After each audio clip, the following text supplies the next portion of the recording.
Welcome to this edition of Times Techies Friday Plus Plus.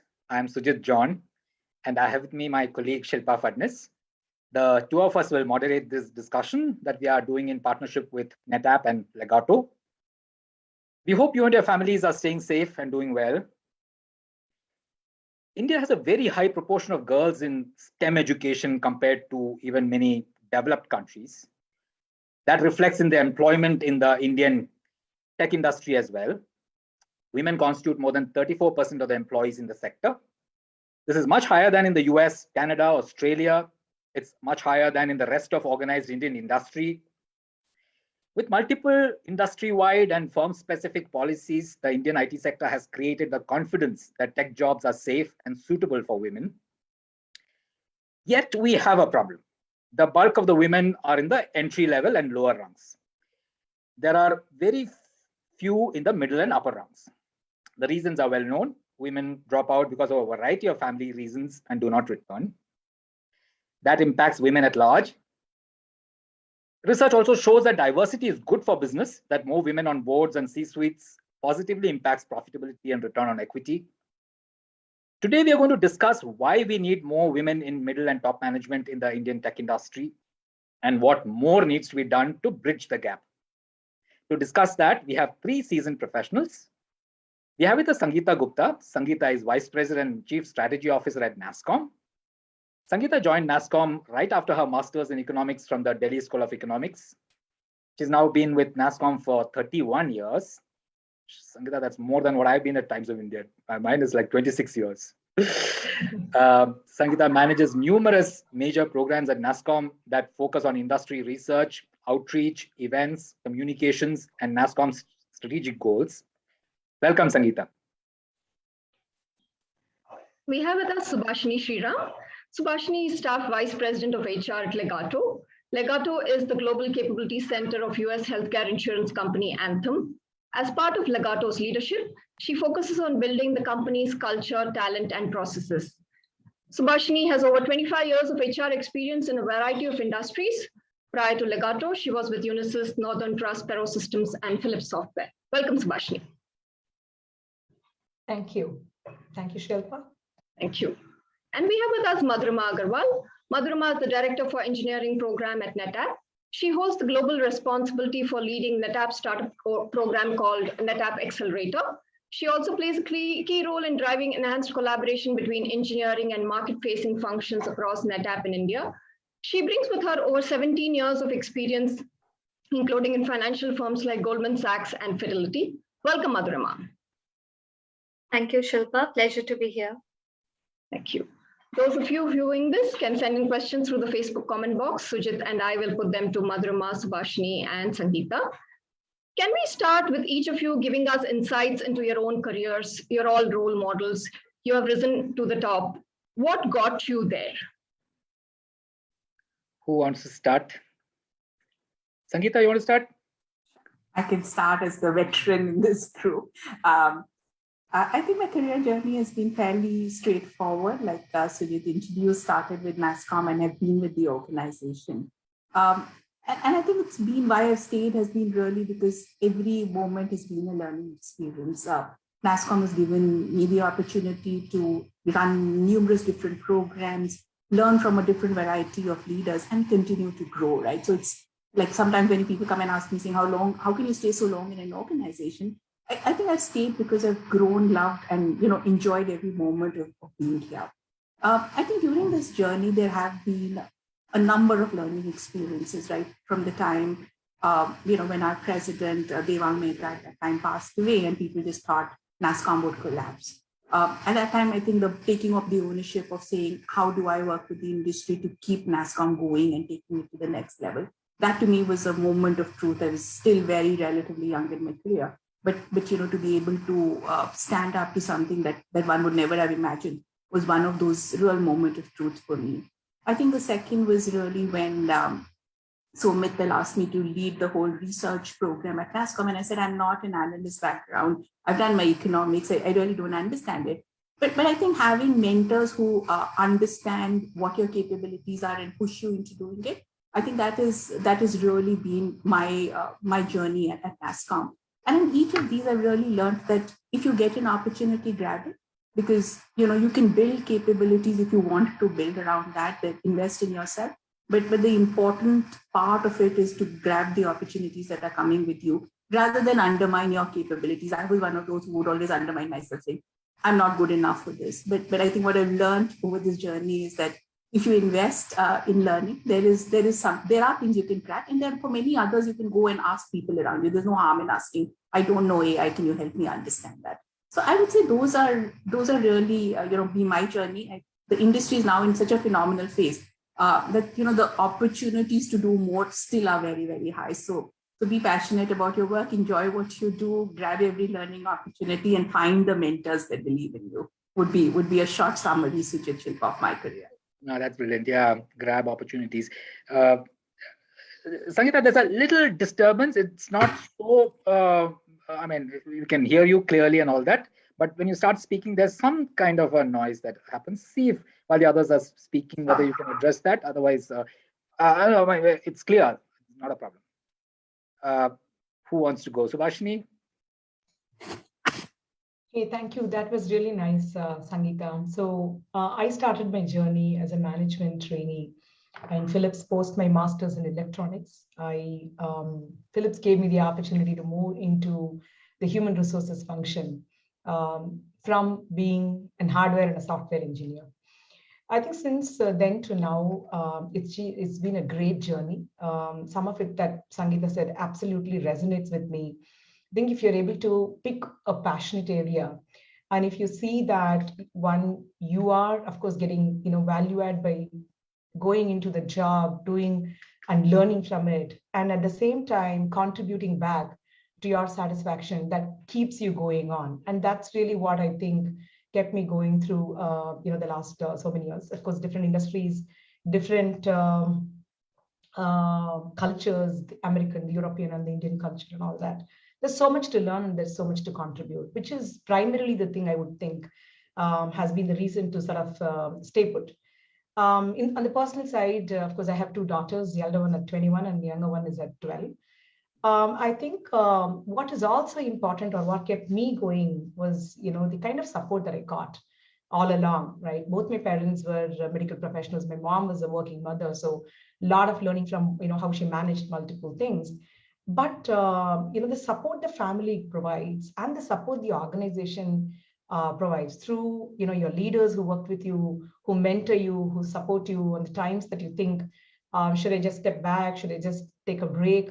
All those role models, both male and female, I would say, came in and helped at the right times. So got lucky a little bit, I would also say, all through my career. And yes, of course, the family support, and of course, you really want to also be doing and contributing, and I think human resources function has ample of opportunities to learn and contribute. I think these are the basic things which has helped me grow, I would say. Support you got from your family and the organization. Okay. Madhurima? Yeah, thanks, Sujit. I think, the one word that would sum up my career is unconventional. And let me share, the story why I call it unconventional. So I started out as an entrepreneur while I was doing my computer science undergrad degree. And then I did my MBA. Coding even earlier. I think we wrote about you in times like so good in coding even when you were in school or something. That. Yeah, coding was my first love, started in class 8, I think, and looking back. But, after doing my MBA from IMA in 2003, I'm dating myself by sharing that, but yes, life changed. I spent the next decade in the financial services industry as an investment analyst, covering, the banking sector, covering the FMCG and all. And then decided to step out of that industry and move back to the startup side. And today I am with NetApp, one of the leading organizations in the cloud space, heading their startup program, right? And during this time, I've taken a couple of career breaks. Yes, I've done a lot of stuff in my life, I think, and not kept a bucket list for later, because you never know when you'll get a chance to do that. And if you ask me, how I did what I did, I don't have an answer. I think I took life as it came. If something interested me, just took that leap of faith, and that took that risk, I would say. Of course, as Subhashini said, family support very important, right from the early days to today, till today, right? I mean, it's that has been one constant thing that I've been lucky enough to have. And yes, as I like to say, I'm a great believer in luck, timing, and destiny. So somewhere that has played a part. Right. Yeah. Like Sangeeta also said, grabbed opportunities. Yeah. So, great stories, all of you. I mean, I really want to understand later on what are the things that will really help others in the profession. But before that, can we discuss this point about why it's important to have diversity? Uh, yes, women are, like we said, 34% of the Indian tech industry, yet in the middle and top management, it's much lower. Why is it important that we have more women in these positions? Who wants to go first? I can go suggest for it, Go right? ahead. Yeah, yeah. See, the very fact that we need to have this discussion itself points that there is need, that work needs to be done in this area, right? Why do we need more women in technology?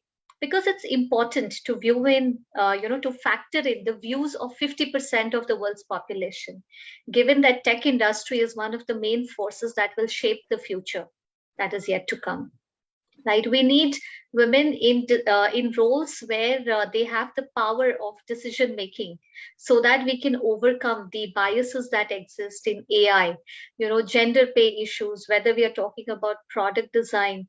As you said, there's research about driving financial performance where there is diversity in leadership, bringing in multiple perspectives, right? All that is extremely important for the world's future, if I have to say that, right?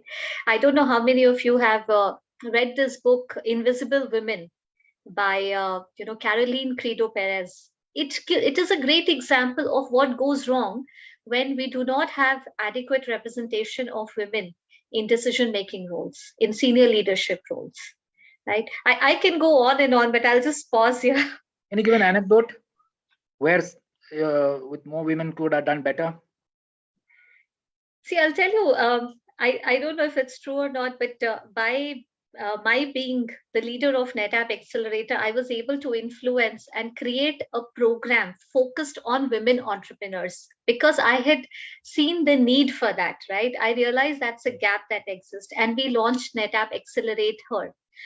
Would somebody else have thought of it? Probably, not taking away from that. But having had that experience, knowing what it takes, having spoken to other women entrepreneurs and investors, it just made it easier for me to bring out why of why we needed this program carved out. Okay. Who wants to go? Subhashini, go ahead. Yeah, I mean, I think very well put, first of all, Madhu, totally agree with you. I also strongly believe that creating a diverse workforce at the decision-making level of our organization is really the next big lever in driving an holistic impact, right? Not just for women, but for the industry and the economy. Increasing women's participation in the middle and the senior management in the tech industry has multiple impacts. First and foremost, I think there is absolute need to create role models who will inspire the upcoming talent and reduce the dropout rates in the mid and the senior career segment. If you really look at most people, maybe a few of us are lucky, do not have role models at their home. And it is important to have role models who are up there for people to see and grow on. I think bridging the gap between the DNA vision that the companies are making and its realization at a ground level by overcoming some structural impediments and creating nurturing culture is also extremely important to have women in the middle and the senior management. Given all that, I think the fact is also that the tech industry is really the driving industry from a transformation perspective, which is happening across all of the industries. So having women in the higher segment as touch points and ambassadors of change will drive cross-pollination of D&I to other industries. So there's a huge impact that the tech industry can create in other industries. And of course, that will have an impact to the economy. From a macroeconomic perspective as well, I do think that, we have gone on and on about reaping benefits through demographic dividends, particularly from an age point of view. But I think time has come for us to also leverage the demographic dividend from a gender perspective, which I think could probably be really the silver bullet, right, to reach the 5 trillion GDP goal that our nation has set to ourselves. So I think it's got larger impact across multiple segments, women, industry, and economy, and hence it is a need. And it's time that we really take it to a very, very important level to strategize and implement. So let's reap the dividend, not just of age, but also of gender or women. And there's a lot that the tech industry can do to influence other industries, is what you're saying, if there's more. Yeah. Okay. Sangeeta? So Madhurima and Subhashini have raised some great points, so I won't repeat them. But I think just the added factor is the importance of empathetic leadership. I think the last 18, 20 months have taught us that, there is a new paradigm for leadership that is needed. You have to understand, employees and their issues and, what they are going through. And having more women at senior levels, middle, senior, is the right way to build that empathetic leadership in the organization, apart from the fact that the women are, the buyers, they will bring in diversity of decision making, etc. So I'm not repeating the points. But I think the importance of empathetic leadership and culture that Subhashini talked about, which is becoming so important as we move to this hybrid workforce. So as a tech industry, we've done very well with this 30, 34, 35% women workforce. I think our next goal has to be about saying what can we do at middle and senior management levels, because now we've had for the last 5-7 years, this 1/3 proportion of women joining the workforce. So in the past, this argument used to be, if your base point of starting is 8-10%, how can you have proportionality as you move up? But now that, we have a foundation set up with the right initiatives, you can, change some of these ratios that we are all working towards going forward. Okay. Empathy, I just want to understand, you think women tend to be more empathetic than men? I definitely think so. Yeah. You can see it in practice? I see it in practice. As an organization, we have a number of senior women leaders. Now at NASSCOM, including in our executive council, the quality of discussions are very different from what we would have had in the past also, right? So I'm seeing this in practice in my own organization. Okay. Great. This 34%, has that been moving up? It's been moving up consistently, Sujit. So it used to be a decade back, we were probably at 23-24%. So it's, so much more now. So, okay. And, like you rightly said, the entry level at the women in STEM, it's probably a 49-50% already. So the base exists now. I think now it is about, like we said, how do you retain these women so you don't lose them as they move up the career ladder? Okay. Shilpa? Yeah. Subhashini and Madhurima, coming to you, how are companies like yours growing the funnel at the mid and senior leadership levels? If you can talk about some of the structured interventions in place and how you're fostering a culture of inclusion. Who wants to go? Go ahead, Subhashini. Yeah, no, I think that's a great question because I think as senior leaders, it's extremely important to be the influencer there as well. I think Sangeeta talked about how, it's gone from about 23% to 34%. I mean, if I look at Legato myself at this point, we are at 37% from a diversity perspective, and it manages an above level at 30%. And at senior leadership level, we are at 27%. Very, very conscious efforts, in terms of trying to bring in people, from a women diversity perspective. Of course, I think I'm limiting it to women diversity. We definitely want to look beyond that, PWD and all of this, but, that's not the topic of relevance today. Few things, as most try to do, we are definitely trying to do, right?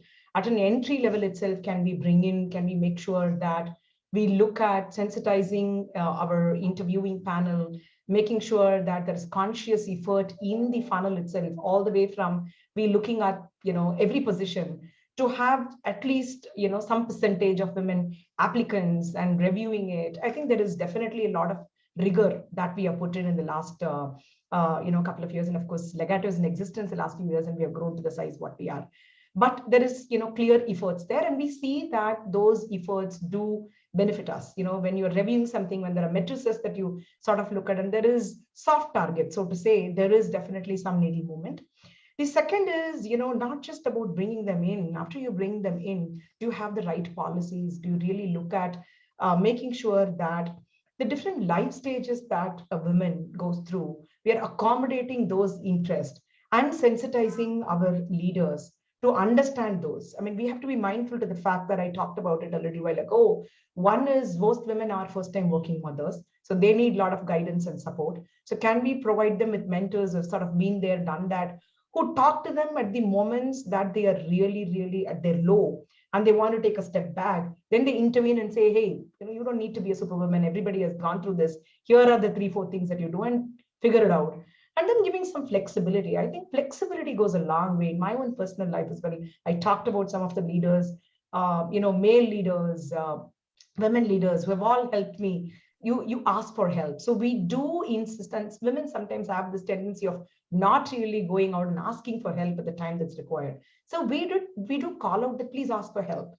You never know, in what form where help comes from. So creating channels to support through mentorship, asking help, talking about the policies, sensitizing our leaders on some of these needs, and having very clear agenda to drive that, and having some of the senior women leaders in the forefront of these, right? I mean, all of us who are in the senior leadership level to talk about it. We also try and make it at a ground level. What are some of the things that we can do? For example, we know that the most difficult, space in your career is when you are pregnant and you're looking for childbirth and post phase that, right?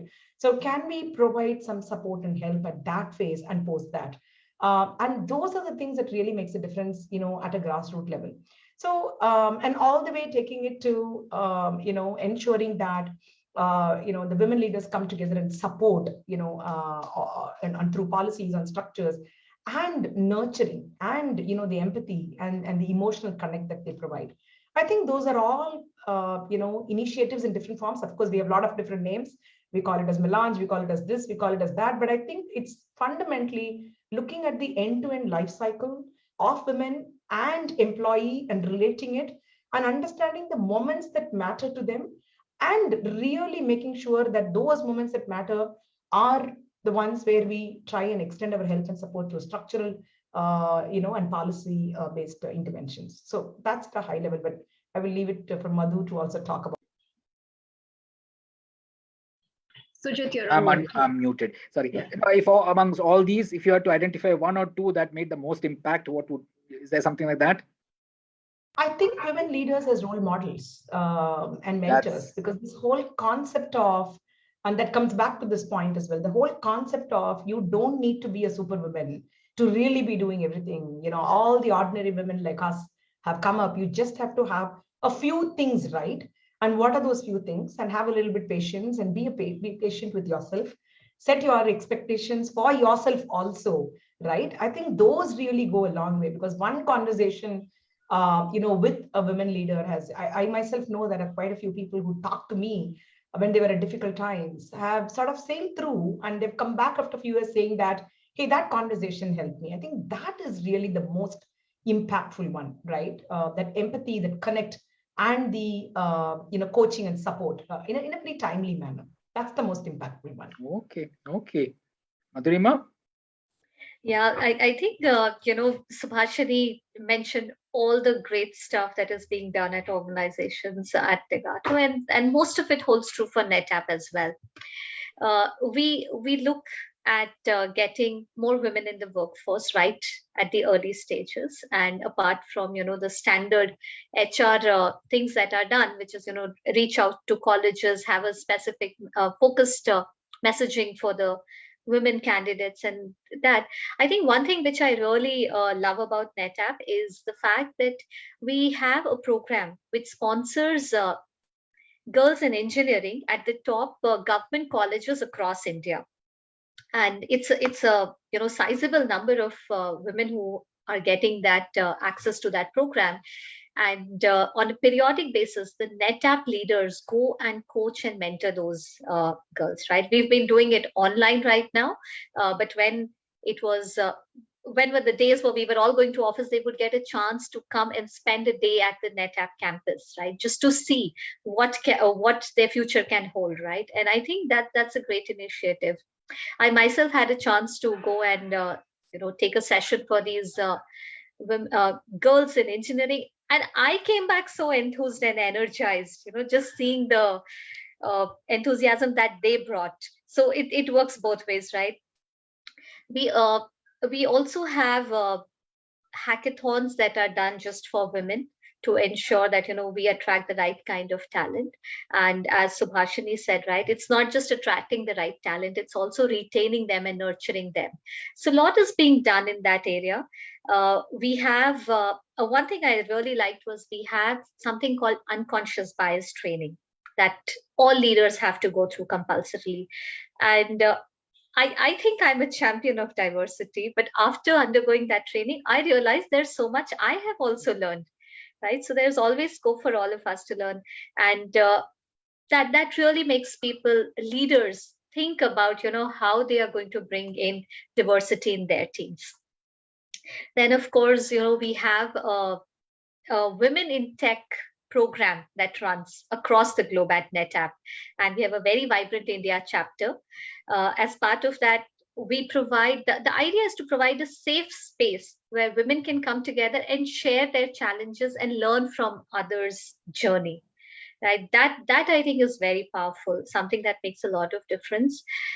It is, of course, in their professional lives, personal lives, and simple things like they get together and share ideas around coding if they are facing a challenge. It's just a space to come together and build that community. And as Sangeeta and Subhashini earlier said, the power of networks, seeing role models, that's what it develops, right? It becomes very visible that there are women who have been able to achieve what they wanted, and so can you.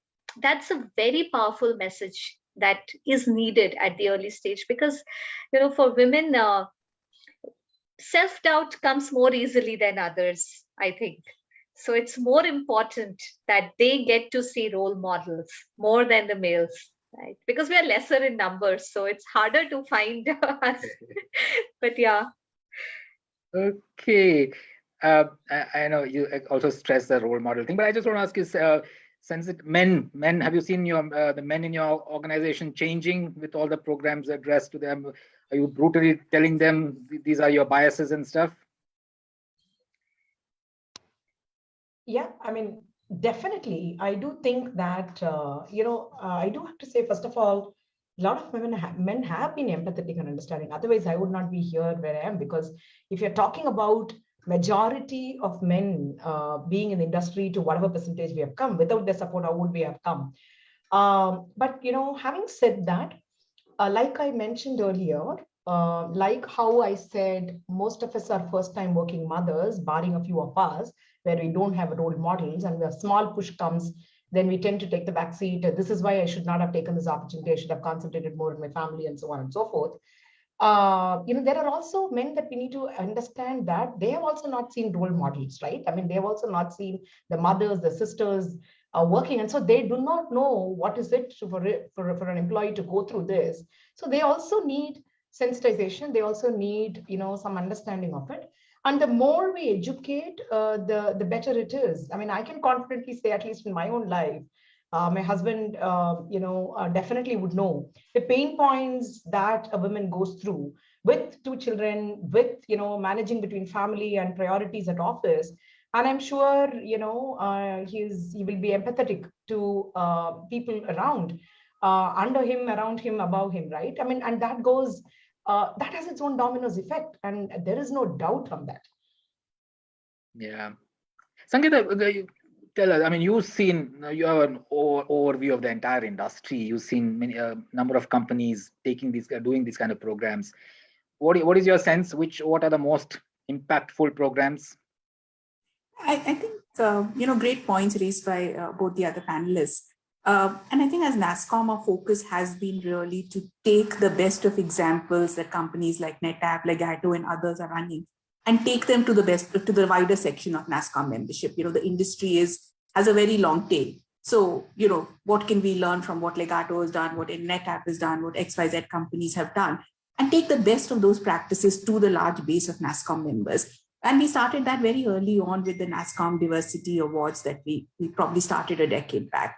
I think the initial years of those awards were just about some of the practices that were discussed, right? How do you, what are the flexibility that you can provide to women at different stages of their workforce? What kind of mentorship models can be built? And that has really helped not just the large or multinational companies, but a large section of even Indian companies to think holistically about diversity. So clearly, the peer learning that we've been able to drive through these programs has been very, very helpful.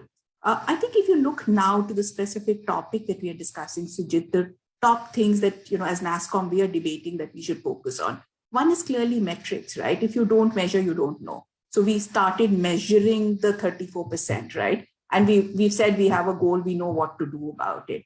I think the first part for us is really to go out and start tracking what is this metrics for women at middle and senior management, and then where do we want to go from there. So I think to me, that is one very important objective that we all focus on. Companies are already doing it. At NASSCOM, it will be our job to aggregate and see where do we stand.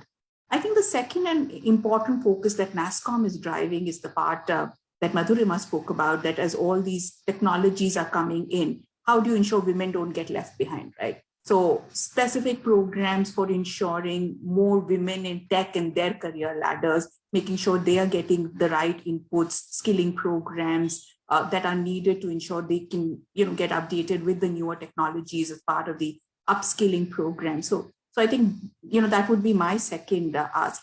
I think third continues to be repeating what Subhashini said, is role models, right? The more role models that we have, the more their stories are told.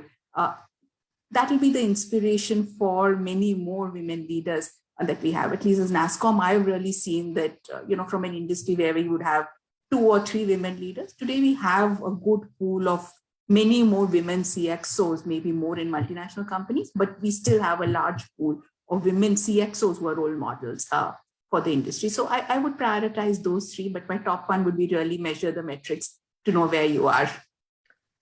Okay. Measure. Companies are also all doing it. A lot of companies are getting to do that. Companies are doing it. How many are willing to share it would be the important one. So, share it and build out an industry metrics around, benchmarks around. That is what we would look to do. I'm not necessarily going to publish what XYZ company is doing, right? So. Okay. Shilpa? Yeah, I think post the Black Lives Matter, we've seen an increase in disclosures under gender and inclusion, right? If you look at, for instance, Intel as a part of their global 2030 RISE program, they said that we're going to have a representation of 40% in senior leadership roles. And if you look at Adobe, they said that they've introduced a concept called opportunity parity that examines fairness in promotions across horizontal movements and demographic groups. So if you can help us understand, do you think companies setting a target and chasing them will have more visible leaders at the top? And it'll also help leaders make themselves more accountable to those gender and inclusion goals, right? Yeah, I think it builds on the question, and if I can go first, Shilpa, on the, having the metrics and measuring them, right? So one is just measuring what is the current state, but if you don't set goals for where you want to be, and that means everything from the points that were raised on how many women do you have at the entry level, how many promotions are happening, issues around gender pay parity, around inclusion broader than just gender diversity, these shifts will not happen. And today, I think you're right that even in a CXO context, many of them, men or women, have this as their KRA, right, to drive this participation and make sure that these changes are happening more systematically than they've happened organically in the past. Subhashini and Madhurima, would you like to add that? Yeah, just to say, right, as Sangeeta said earlier, we need to measure so that we know what's going on. In corporate world, we say what gets measured gets done. So we have to have a goal, only then we'll move towards it. And I think increased transparency also, builds that pressure to deliver, right? If extra effort is required, it is put in because that's something very visible. And today, I think The customers are savvy enough that they don't just look at one aspect of a company when they're making the buying decision. They look at multiple aspects, right? Whether it's around sustainability, whether it's around diversity, whatever, multiple facets. Like last year at Davos, Goldman Sachs announced that they will not take a company in Europe and US to IPO if it did not have a diverse or a women director, right? That's a big and a bold statement to make. And because they made that statement, because it's so visible, I think it will create a much bigger impact than if it was just something that was agreed upon and not being held accountable to it. Yeah, I think well said. I mean, I'm not going to add, more on the matrices. I think there is definitely a need to look at matrices and also do surveys, right? I mean, even within our own organization, the culture and the D&I surveys, do have a part in terms of the women diversity and how people feel and how, they understand about the sensitivities and things like that, which gives us an understanding of what more should we do. And I think the simple fact that all of us are running towards this target of delivering something to our clients, we don't want to miss out on that, some of these elements. And if we don't have a measure and a metric, there is a tendency for us to sort of run towards it without looking at some of these things, right? And that's what these matrices do. I mean, we have metrics all the way from, the funnel coming in from a candidate point of view to the time that people exit. And of course, we have what we call it as the D&I metric talent dashboard, which we keep looking at. It definitely helps us to intervene at the right time, at the right point. And while we are running towards a target, having some of these things in mind will also help. When I say, our delivery targets, some of these things will be very important to be talked about. And if you don't have that as soft targets, hard targets, whatever way we call it as, and review it, it doesn't get happened. So it is definitely very important, I would think. Well, what about returnship programs? How successful have they been? What is the model that works? Who wants to? Sangeeta, what have you heard so far about returnship programs? So I've heard good examples of, returnship programs where you've had, women who were out of their careers for 8-10 years, came back and have, really been successful. I've also heard not so good stories, Sujit, where women struggled after coming back. Their peers had moved up at much higher positions. They were somehow not being able to relate to what was happening. So, but I think the current hybrid work environment potentially offers a new lease of life to the returnship program, because you are not going to expect everybody to be at the same kind of business models that they were doing. Today, you can have a flexi working model of 4-6 hours a day if you want to achieve that. You can do a totally remote model. Plus the online skilling abilities, the ability to connect better with the organization. It's much more democratized, right? Earlier, there was always a divide between people who were every day in office versus people who potentially were on a flexi model, right? So I personally feel that this is the time, and the industry desperately needs the right talent. So every company is talking about returnship programs and how do you accelerate that. So it is the time to reinvent that returnship model as I see it. And we are seeing a lot of companies putting focus on it, including wanting to work with NASSCOM to say, how do we build out something at an industry-wide level?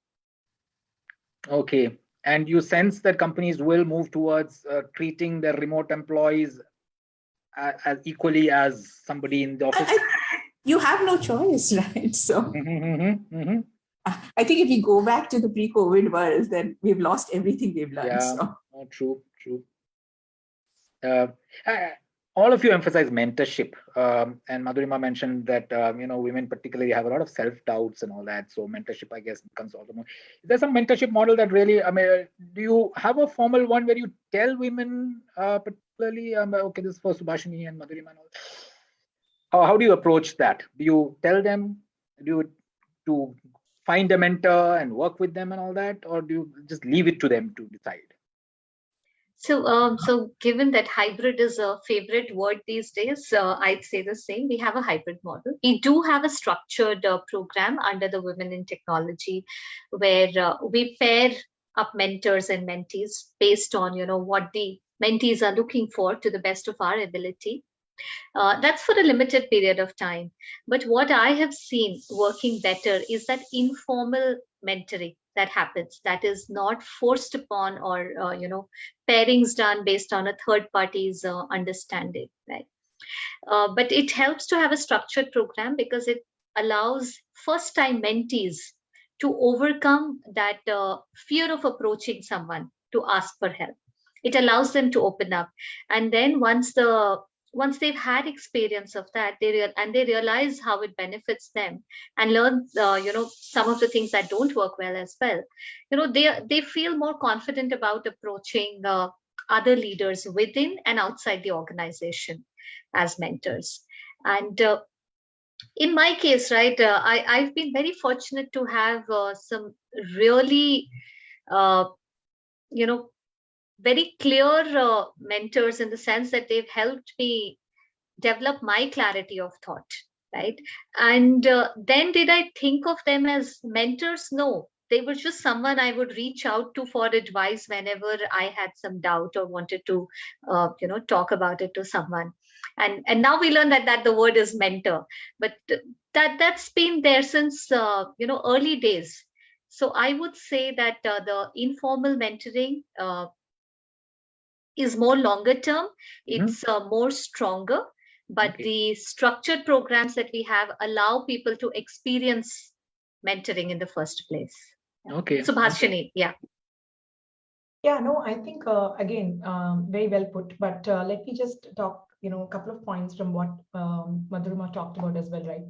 One is definitely organizations have to give a platform for women to come together and have some open conversations and to know each other, because we are not really very good with networking, going out and doing all these things, because your tendency is that, okay, I finished my job, here are my kids waiting at home, there's already a guilt that I have lost the time of 8-9 hours, they must be missing, whether they're missing me or not, and you tend to go back, and that's the best way. But to have, structured platforms within the 10 hours, 9 hours they work, helps them to have a guilt-free conversation, first of all. And that's the first trigger point, right? And the second is, in the last 20 years, number of DNI initiatives I've run. I've seen some to be successful, some not to be successful. But the point in this particular mentoring and coaching is women have to relate to the other women. I mean, we have had some successful women from other countries. Of course, I was in the past leading across multiple geographies. And we have some great role models, let's say in the East or the West.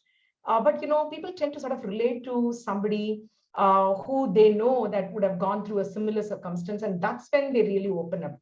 And the real, the rubber meets the road at that point, right? Which is, I can relate to Madhurima and I can talk to her, and I'm going through something and she seems to be somebody that I can talk to.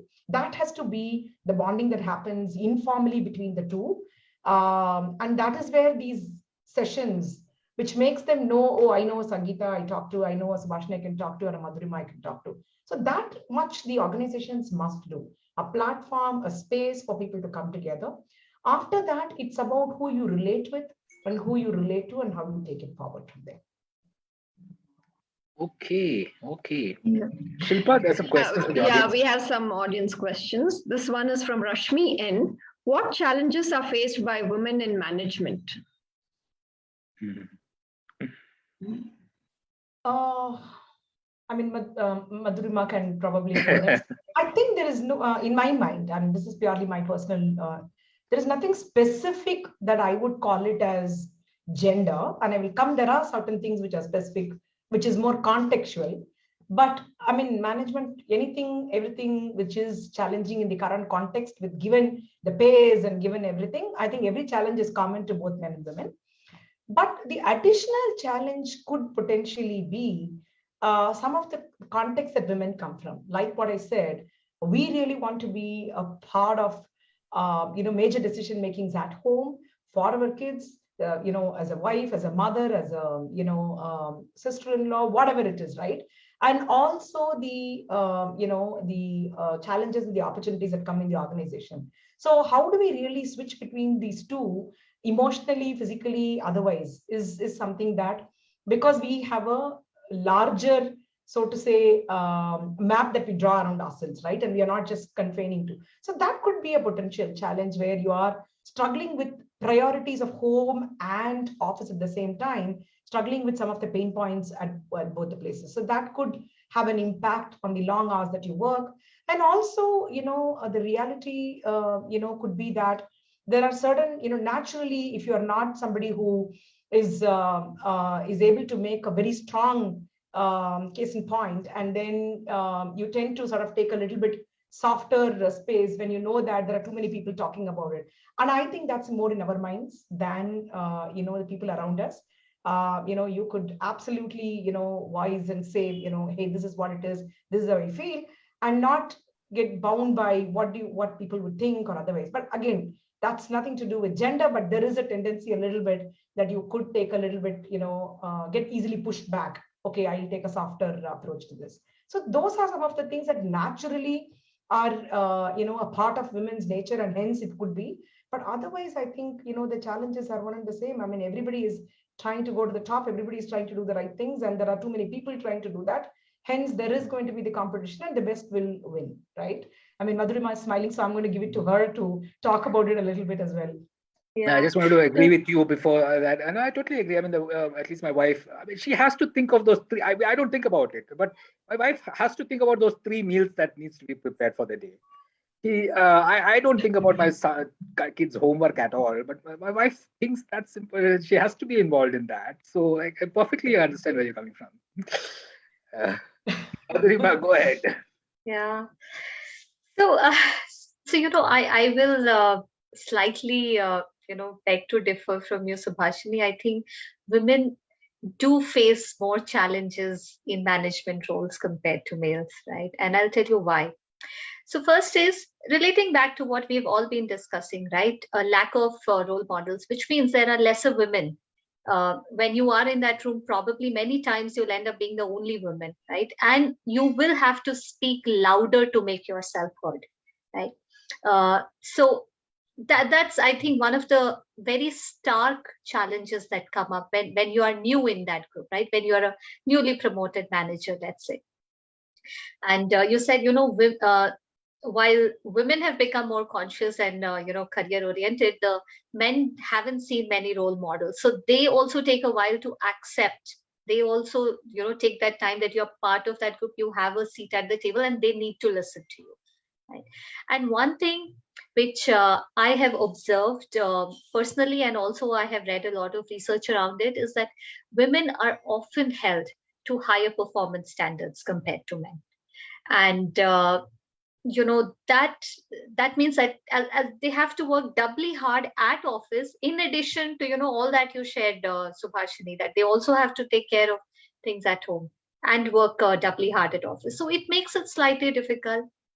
Plus, as you go higher up the ladder, the stakes get higher, which means that the criticism that you would face, or the judgment that you would face, tends to be sometimes, not in all organizations, but sometimes it tends to be harsher for women, right? So how do you solve for that? We've all discussed that. Have more women in the room, have more women part of the group, so that you don't stand out, so that you don't get labeled as aggressive and you are just being assertive, right? So I think that's one thing. And also, network. It takes a little bit of time to build that respect, to command that respect in that group, that yes, you have a voice and you are as logical as them, you have equal decision making powers, and steer the group in the direction that you want. Yeah, I'll pause. I can go on for this, but yeah. Those are good points. Sangeeta, you want to add to that? So I tend to agree with both the different points of view raised, right? I think, when you are at a management level, the challenges from a business perspective can be the same for men and women. So I don't think those are any different, but, the obligations of home and how you're wired up, that doesn't change. But I think at the same time, the importance of having to prove yourself, and maybe it's what women bring upon themselves, right? May not be to the point Madhurima raised. It's not maybe something that others are asking you to do, but we tend to, focus more on saying, am I doing enough? Am I performing enough? I haven't finished this task. I need to get out and do everything, at the time that it's given. So I think in some ways, the burden of expectations is what we tend to carry. And, that can be a challenge, but it can also be an opportunity, right, to do better. No, true. So this is a related question, and it's asking about men. With respect to working women, this is from Arjun Kumar asking, with respect to working women, what should men at workplaces and at homes be mindful of so that they don't end up causing problems? Everything, Kumar, I would say everything. I mean, where do we start and where do we end? I think the very fact that you're asking this question means that the first step towards any change is becoming sensitive to that. I think you're already there, right? Hey, I think Sujit spoke very beautifully. I mean, I don't think about, kids are kids for both, husband and wife, but why is it that I don't think about their food, but, my wife is already thinking about it? Maybe we put too much of expectations on ourselves, which is something that we need to change. But the very fact that you can be somebody who, women around you can speak their mind and ask for help. That is the little bit that I would think that every man can do. All they have to do is to be that empathetic person where I feel that I can talk to you and tell you, right? That solves all kinds of problems.